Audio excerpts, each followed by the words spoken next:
Assalamualaikum warahmatullahi wabarakatuh. Perkenalkan, nama saya Tasya Yakin dari kelas 11 MIPA 1. Di sini saya akan menjelaskan tentang Perang Padri. Yang pertama adalah latar belakang Perang Padri. Perang Padri adalah perang saudara yang pernah terjadi di Minangkabau, tepatnya di wilayah Kerajaan Pagaruyung yang kini termasuk Kabupaten Tanah Datar, Sumatera Barat.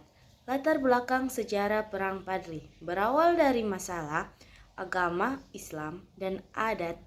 Sebelum penjajah Belanda ikut campur tangan, pertikaian antara sesama orang Minang ini berlangsung pada awal abad ke-17 Masehi. Tepatnya dari tahun 1803 sehingga 1838. Ada beberapa golongan yang terlibat, yakni kaum Padri atau kelompok agamis dan kaum adat, serta Belanda yang kemudian menerapkan taktik licik untuk memecah belah rakyat Minangkabau. Pada akhirnya, peperangan ini menjadi ajang perlawanan rakyat Minangkabau melawan penjajahan Belanda yang dimotori oleh beberapa tokoh seperti Tuanku Imam Bonjol, Tuanku Tambusai, Tuanku Nan Renceh, dan lainnya. Sejarah atau latar belakang Perang Padri dimulai pada 1803 ketika 3 orang Minangkabau pulang dari Mekah usai menjalankan ibadah haji di Tanah Suci. Mereka dikenal dengan nama Haji Miskin atau Haji Musumanik dan Haji Piobang. Tulisan Azyumardi Azra dalam The Origins of Islamic Reformism in South-West Asia, Networks of Malaysian, Indonesian, and Middle Eastern Ulama in the 17 and 18 countries menyebutkan ketika haji ini awalnya berniat memperbaiki syariat Islam di Minangkabau yang belum sepenuhnya dijalankan seorang ulama bernama Tuanku Nan Renceh. Tertarik untuk ikut andil dan mendukung niat ketiga haji yang baru saja pulang dari Tanah Suci itu, akhirnya Tuanku Nan Renceh bergabung dan mengajak orang-orang lain untuk turut serta. Mereka tergabung dalam kelompok bernama Harimau Nan Salapan. Harimau Nan Salapan meminta pemimpin Kesultanan Pagaruyungan Sultan Arifin Muningsyah dan kerabat kerajaan bernama Tuanku Lintau untuk bergabung dan meninggalkan kebiasaan adat yang tidak sesuai dengan syariat Islam.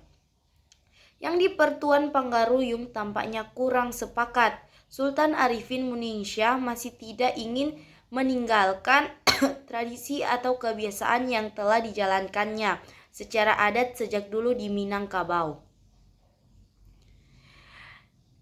Kabupaten Agam, Sumatera Barat, ada beberapa kebiasaan yang tidak sesuai dengan syariat Islam, seperti sabung ayam, judi, serta minum minuman keras.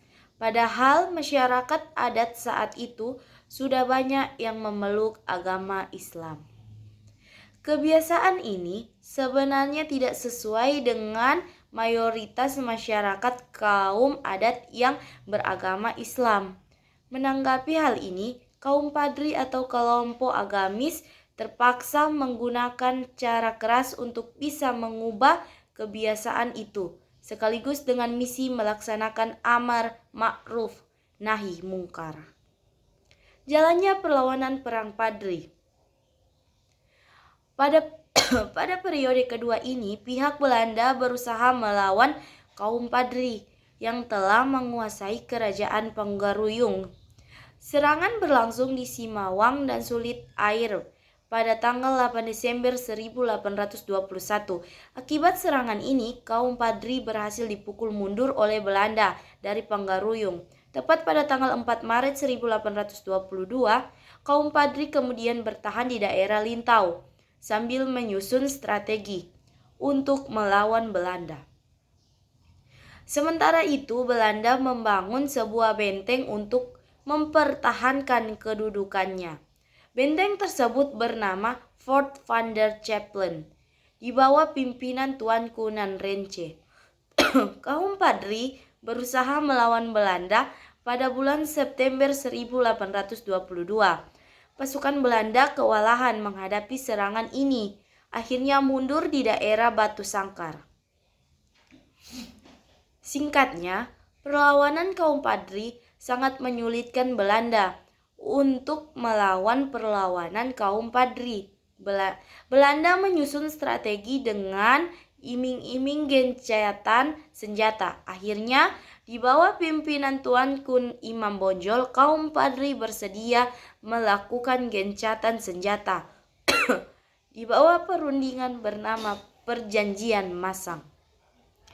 Berlangsung pada tanggal 15 November 1825, pasca perundingan kaum ulama kemudian berhasil merangkul kembali kaum adat.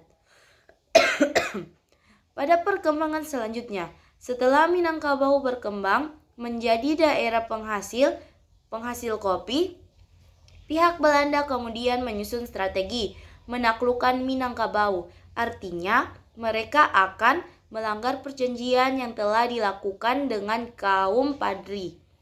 Pada tahun 1831, Belanda berhasil menaklukkan daerah Lintau setelah melakukan serangan besar dari tahun 1821 hingga 1832. Pada tahun 1833 terjadi kerjasama antara kaum ulama dan kaum adat untuk melawan keserakahan Belanda di Minangkabau. Pada tanggal 11 Januari 1833, serangan bersama terhadap Belanda dilakukan perlawanan. Ini berhasil mengacuhkan kedudukan Belanda di Minangkabau. Sekitar 139 tentara Belanda tewas, ratusan lain luka-luka. Belanda kemudian sadar bahwasanya mereka bukan hanya menghadapi kaum Padri, tapi seluruh rakyat Minangkabau. Akhir Perang Padri. Pertempuran yang berlangsung kemudian tidak menemui titik terang dalam hal penyelesaiannya. Tuanku Imam Bonjol kemudian menerima surat tawaran berunding oleh residen di Padang. Tawaran ini kemudian disanggupi oleh Imam Bonjol. Perundingan dilakukan tidak lebih dari 14 hari. Bendera putih akhirnya dikibarkan. Tuanku Imam Bonjol kemudian diminta datang ke tempat perundingan, tepatnya di Palupu, tanpa membawa senjata. Tapi ternyata Tuanku Imam Bonjol dijebak oleh pihak Belanda.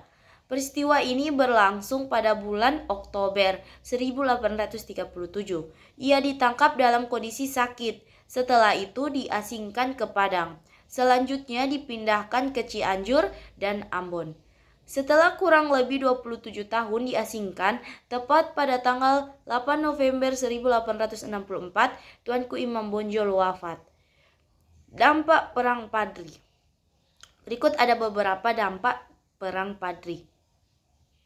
Secara singkat meliputi penderitaan rakyat akibat perang, kerugian harta dan tenaga Belanda semakin berkuasa di Pulau Sumatera, komoditas kopi di Minangkabau dikuasai Belanda. Sekian, lebih dan kurangnya saya mohon maaf. Wassalamualaikum warahmatullahi wabarakatuh.